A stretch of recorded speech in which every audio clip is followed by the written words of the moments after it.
Hi everyone, today we're going to be talking about the pharyngeal arches and the role they play in development of the head and neck. And the easiest way for me to actually get across how this works is to do something a little bizarre. We are going to start by talking about fish. We're going to talk about how the gills that we see in fish correlate really nicely to the pharyngeal arches that we see in human beings as they develop, and how those structures, by understanding how they operate in fish, make a little more sense about how they develop in people. So first things first, this is a fish. Here's the jaw, and posterior to that we've got some cartilage. Right here, these slits, these cartilage rods are forming the core of the various gills that the fish use to breathe. So if we were to take a slice right through the mouth, back this way, we'd see something a little bit like this, where the individual gills have slits in between them that allow water to go through and for oxygen, CO2, to be exchanged with the blood vessels in the fish's circulatory system. So as water flows through, passes each gill through the slits and gets exposed to the capillaries that are therein and allows gas exchange to happen. Now, for the gills to do their job, they have to be relatively stable, relatively stiff, so there are cartilage rods supporting each gill. No big deal there. But for gas exchange to happen, we also have to have vessels, and in this case, each gill receives its own aortic arch. And the aortic arches, I've talked about a little bit already in a specific video on YouTube, so feel free to check that out and see how the aortic arches create the vasculature that we know in the mature human. But in both fish and in developing mammalian systems, we've got aortic arches inside each one of these gills alongside the cartilaginous rods. And the gills also have muscles, and if you've got muscle, you need to have a nerve. So each gill contains cartilage, vessels, the aortic arch, and muscles, and each one of these muscles receives a specific cranial nerve from the central nervous system. So here we've got a slightly idealized brain and cerebellum right there, and paired cranial nerves coming out, one cranial nerve per set of arches. So that's how fish are set up. And if we just do a little bit more and color in the pertinent embryology right here, we're going to see how the different areas of the gill correspond to the trilaminar embryo.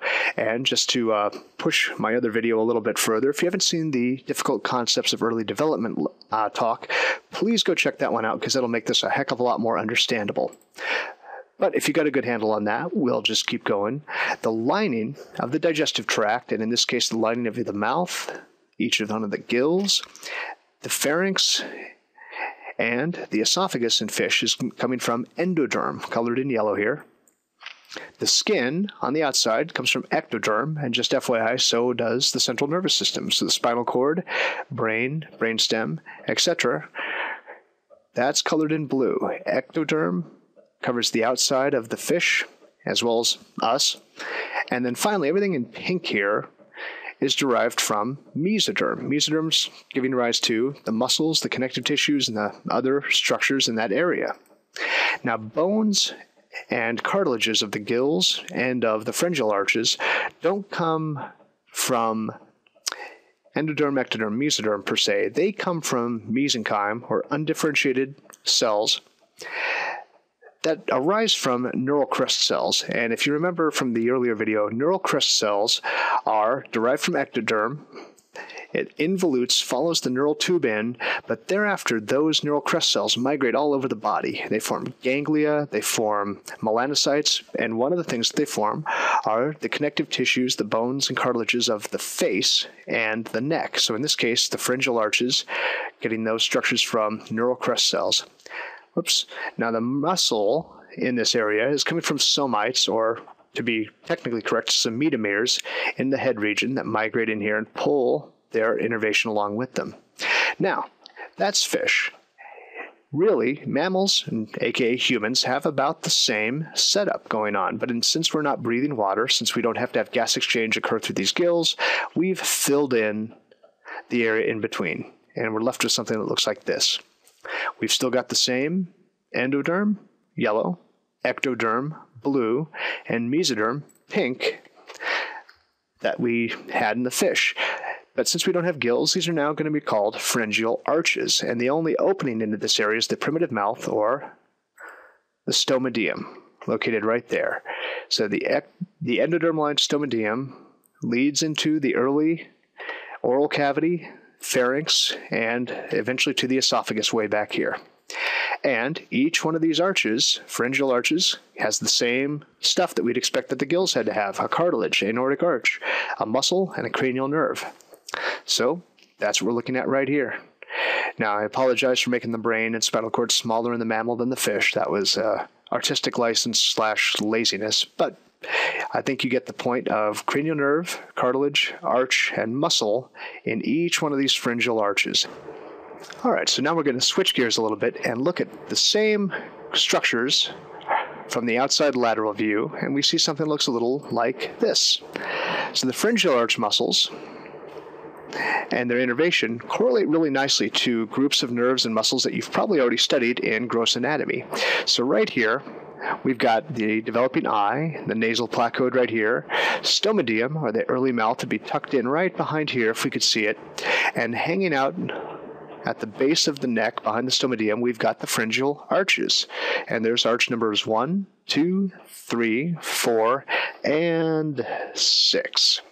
That is not a typo. The fifth pharyngeal arch develops in some species, but not in humans. In fact, there's disagreement whether there's a vestigial fifth arch that goes away or whether it just flat out doesn't form at all.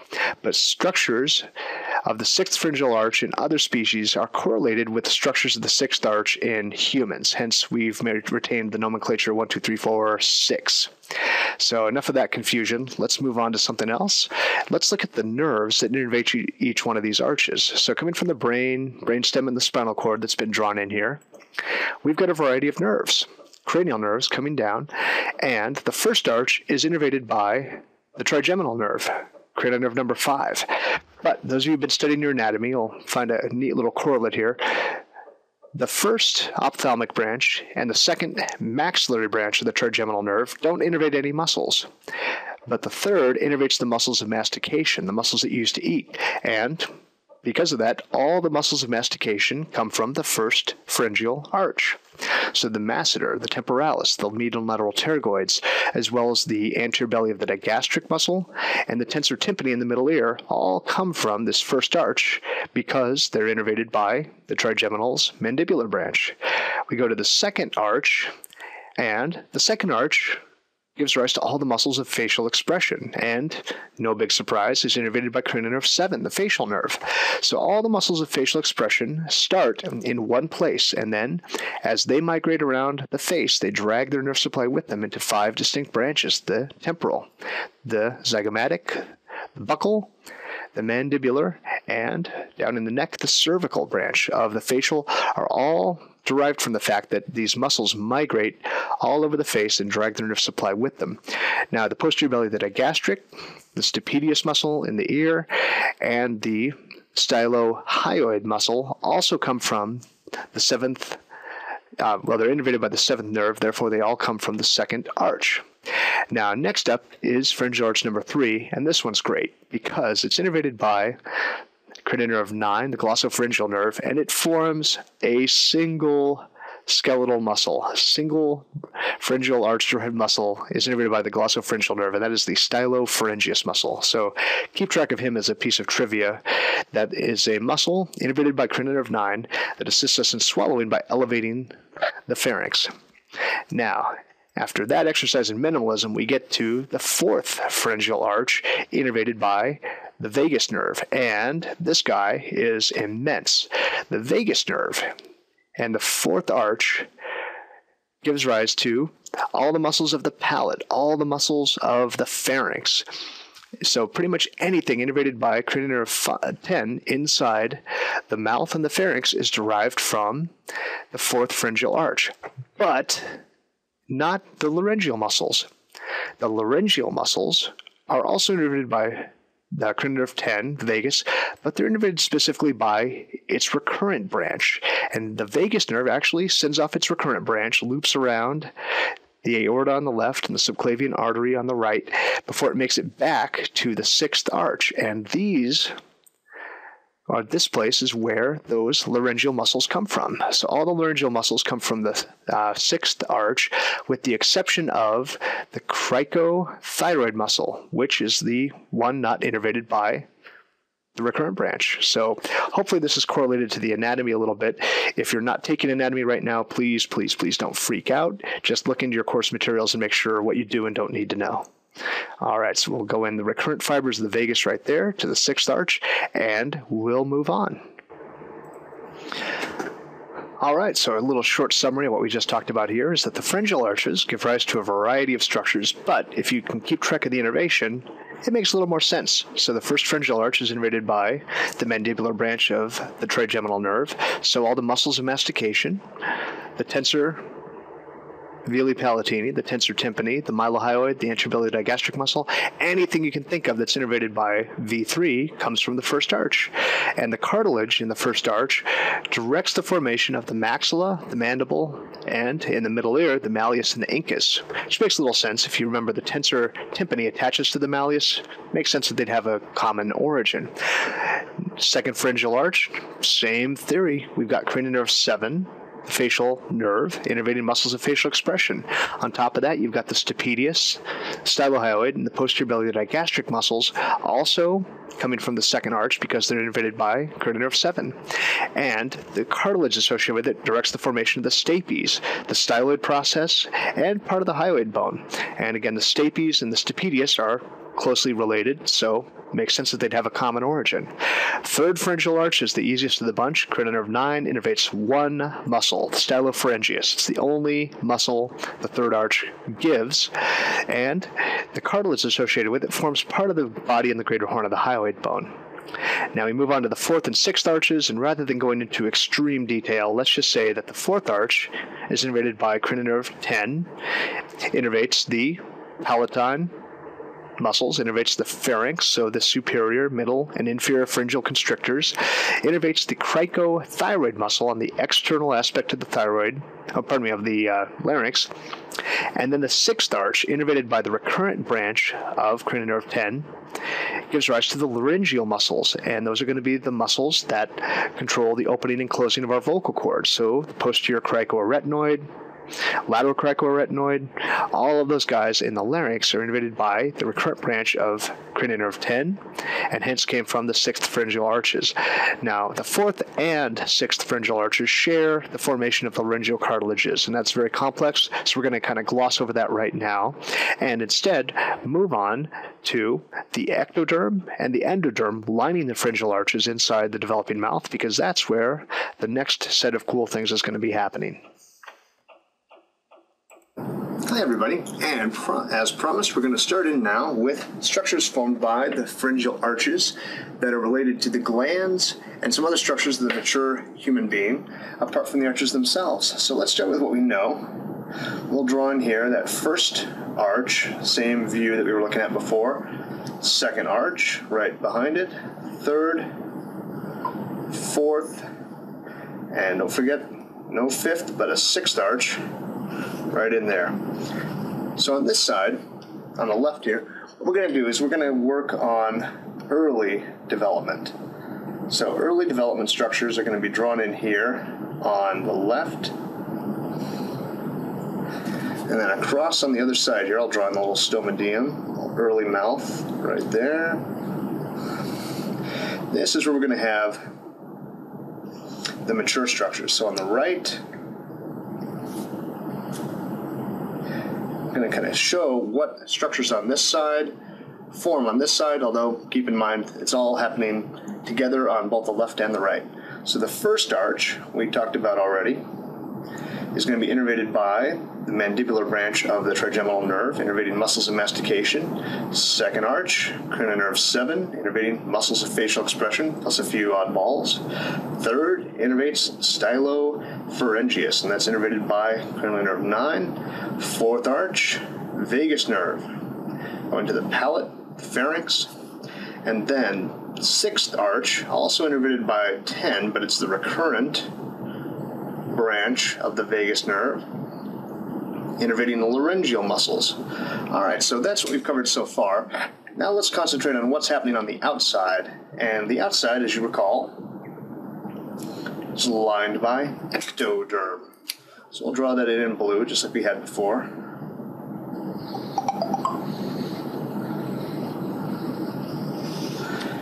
And the ectoderm forms these little pinches right here. That's going to form what we're going to refer to hereafter as pharyngeal grooves. And sorry if my hand is smearing the paper. I'm a lefty, not much I can do about it. Likewise, on the inside, we've got the arches lined by endoderm. I'm going to color that here in yellow. So endoderm in yellow on the inside, ectoderm in blue on the outside. All right. And we had grooves in between each arch on the outside. On the inside, endoderm forms pharyngeal pouches. So pouches inside, grooves outside, and these guys are going to form various structures. In between the first and second arch, we've got the first groove and the first pouch. Between the second and third, second groove, second pouch. I think you guys can see where this is going hereafter. And the fourth groove and fourth pouch are hanging out between the fourth and sixth arch. I think everybody probably has the idea there, so we're doing good. Now, let's move over to the right side and talk about what these guys do in an adult, or as we develop, actually prior to, not even adult, before we're born. Most of this is already well established. The first pouch and the first groove invaginate a bit towards each other. So right here, we've got a channel that invaginates from the inside and that almost meets a channel that invaginates from the outside. So between the first and second arches, we've got these folds. And these folds are going to form most of our ear. This is happening at the level of the ear. So the first pouch invaginates right there. And it's actually going to form most of the inner and middle ear, along with the pharyngotympanic tube, aka the eustachian tube that connects the middle ear to the pharynx. And if we got the inner and middle ear coming from the pouch, no big surprise that the first groove invaginates to form the external ear. And the first and second arches contribute to the auricular hillux that will then form the mature ear right there. All right, so that's what's happening with the first pouch and the first groove. Now let's move on over here and talk about the second, third, and fourth pharyngeal grooves. We're going to talk about those all at once because what they do is actually pretty easy. They go away. As development happens, these guys get kind of pinched off from the outside, and they form a little cluster that's surrounded by the growing ectoderm. So right here we've got our second, third, and fourth pharyngeal grooves, but as the ectoderm around them grows, they get kind of pinched off. Now they remain connected for a little while to the surface by this little guy right here. This is called a cervical sinus. And specifically, it's an external cervical sinus that's going to connect these embryonic grooves to the outside. And occasionally these will persist in adults, and you'll find somebody with a little hole on the side of their neck just beside or anterior to their sternocleidomastoid muscle. Might leak a little bit of sebum because it never went away. But in the majority of us, these guys get completely sealed off from the skin. So the skin right here is continuous, and for a little while there's a tiny little cervical cyst that remains. And again, those can stick around in some adults, and you get a little swelling in the neck as a result of that getting a little inflamed, but generally they go away. And what most of us are left with is the big zero right there, just some smooth skin on the outside of our neck, and that's all. So the first groove creates part of the external ear. Grooves 2, 3, and 4 give us nada, give us nothing. So that's easy enough. We'll draw that in over here. My artistic skills aren't the best, but I can draw nothing. Pretty happy about that. And ectoderm lining that smooth neck all the way down. Now here's where we get to have a lot of fun. The second, third, and fourth pouches do contribute a lot of stuff. Second's pretty easy. It forms a little depression. No surprise, lined by endoderm. And it's going to be the tonsillar bed. It doesn't actually contribute the tonsil or the immune tissue of the tonsil. That migrates in a little bit later, but it forms the bed of the palatine tonsil. A little further down the pharynx as we go. And next, what's going to happen is our third and fourth pouches give off a dorsal and ventral kind of a bleb, and they both give off this little bleb, dorsally and ventrally, before they condense back down to form the rest of the pharynx and proximal esophagus. And we'll color in the endoderm that lines it right there. But we're going to take a little pause and not talk about those guys right now, because there's another structure I want to talk about, and brings up one little truism of the formation of the body, is that endoderm likes to give rise to glandular material.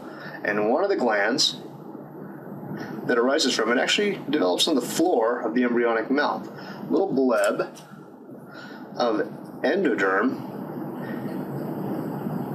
extends kind of inferiorly from the bottom of the mouth.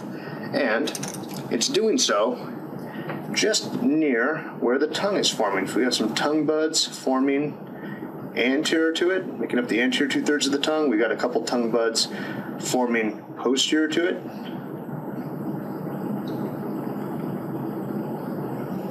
But this guy is referred to as the thyroid diverticulum.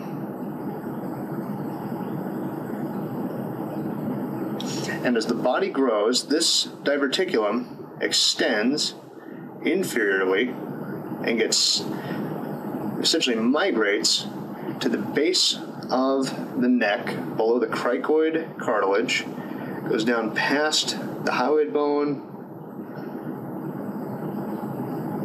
and forms kind of a butterfly-shaped gland, typically, on the front of the cervical muscles, strap muscles, and that's going to be our thyroid gland.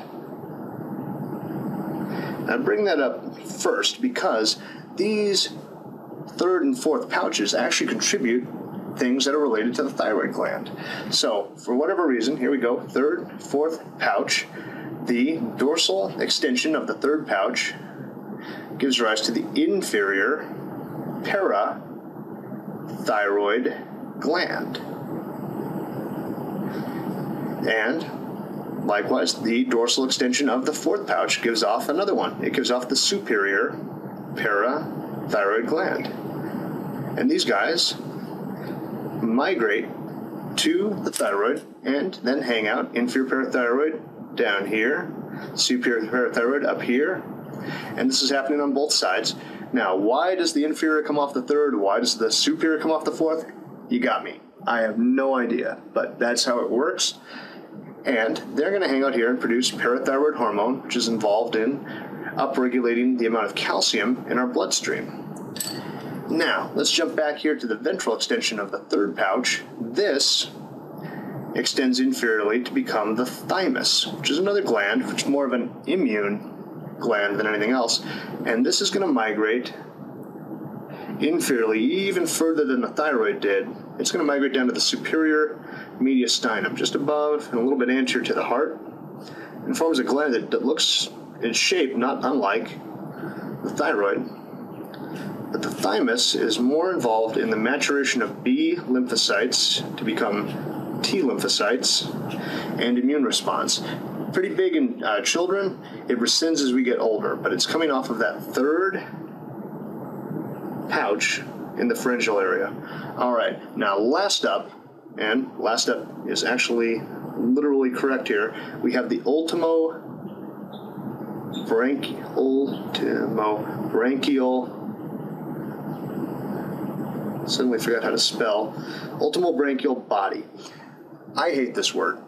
What it means is ultimobranchial body, last thing to come from the neck. Great. Ultimopharyngeal body, it'll also be referred to as, what you need to know about is that it produces the C cells of the thyroid gland. And these guys produce calcitonin, and they lower your blood calcium by creating more bone, signaling osteoblasts to lay down more bone. There's more to it than that, but short story is parathyroid hormone increases blood calcium, and then the C cells produce calcitonin that lowers blood calcium. These guys also migrate to the thyroid gland, but instead of making nice little clusters like the parathyroids, they just get scattered throughout the thyroid gland, and you can find those C cells in a histologic section with a little bit of looking around and not too much trouble there. All right, so that is what comes from not only the pharyngeal arches, but also the pharyngeal grooves and the pharyngeal pouches. And long story short, if it's a gland anywhere in the body, likely it comes from endoderm. It's not universally true, but it's pretty much the generic truth going with that. I hope this has been helpful, and I will see you guys in the next video.